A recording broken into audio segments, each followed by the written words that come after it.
One of the new controls that Visual Studio 2008 brings to us is the ListView. Now, the ListView control is really several different controls all rolled into one. There's a lot to see with this control. So today, we're just going to spend a little time introducing the control and covering the basics. We'll come back another day and do a presentation that goes a little bit deeper than we have time to go today. So what we're going to do today is put the control on the screen, show you some of the different presentations, and then spend a little time talking about how the data pager control works with this control. So first thing we want to do, of course, is put the control on the screen. And we're going to go down here and pick the list view. Next we want to pick our data source. And normally when I do my development, what I do is I go ahead and use the object data source and use a three-tiered model. Today, all we're going to do is take a look at how to use this with the database control. It's just a lot easier to do a demo directly to the database. Go ahead, select all the columns out of here, and click Finish. That gives us a data connection, basically to an address list. Now we'll go in here and click the Configure List View, and you'll see what this gives us is the grid,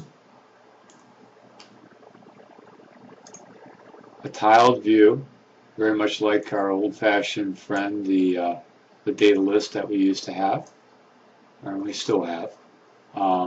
Bulleted list view, a flow layout, and a single row. Single row is going to put a row per column instead of a row per row. We'll go back here and just put it in grid view and click the OK button. And if we run this,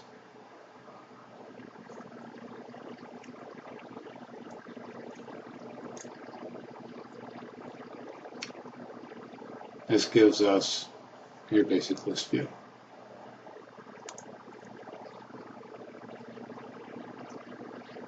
Now, of course, this isn't going to do us a whole lot of good unless we can page it, because most of our grids need to be paged. So we're going to go in here, enable paging, and tell it to use the next previous pager. We can also tell it to use the numeric pager. I like the next previous pager, so that's what we get to use. And we'll go put some nice coloring in here for our next demo. And we'll hit the Run button.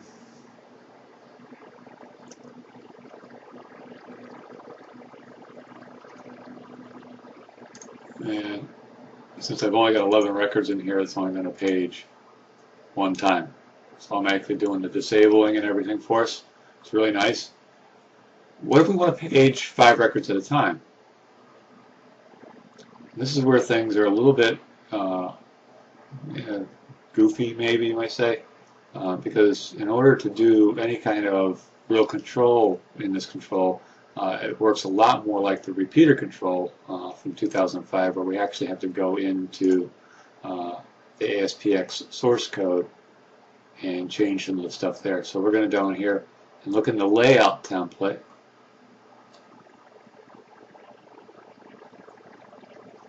For our data pager. And you'll see once I've selected the data pager here, I can go in here. Let's actually change it here. Page size. I'm going to change the page size to 5. And now when we run this, it'll do the grid view, but it'll show it 5 records at a time.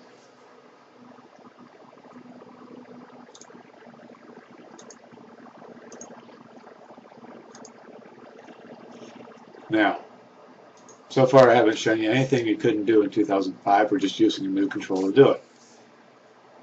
But here's where things get a little bit interesting. Let's go back in here and reconfigure this to do tiled. Now we could do tiled before, but we couldn't do tiled using a pager.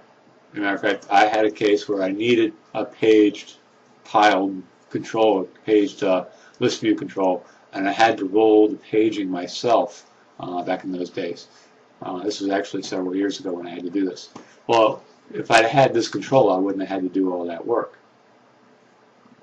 So we're going to go tiled. We're going to enable paging.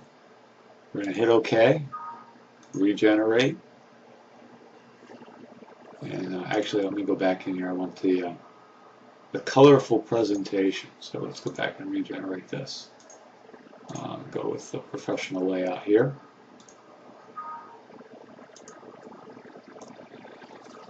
And there's another property on the list view at this level that we can change.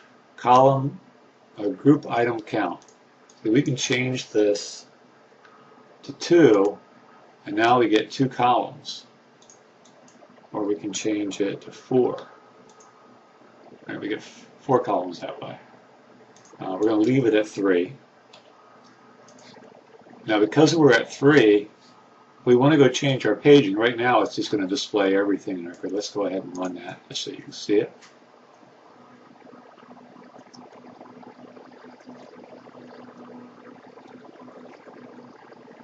So because we've got our paging set for something like 12 by default with this particular layout.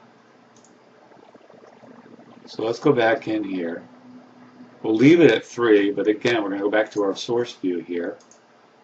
Look for our layout template, and within our layout template look for our data pager. And you'll see the page size is 12. Let's change that page size to 6. And go ahead and hit run.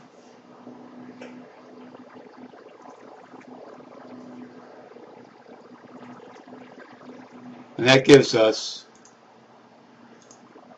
a little bit better control over what we used to do with the list view. Well, I hope that's been helpful, and we'll come back another day and talk a little bit about things like sorting. There's some query parameter paging stuff in here that might be useful for SEO purposes. Really deep control, a lot going on here, and I think it's going to be a real benefit to our coding.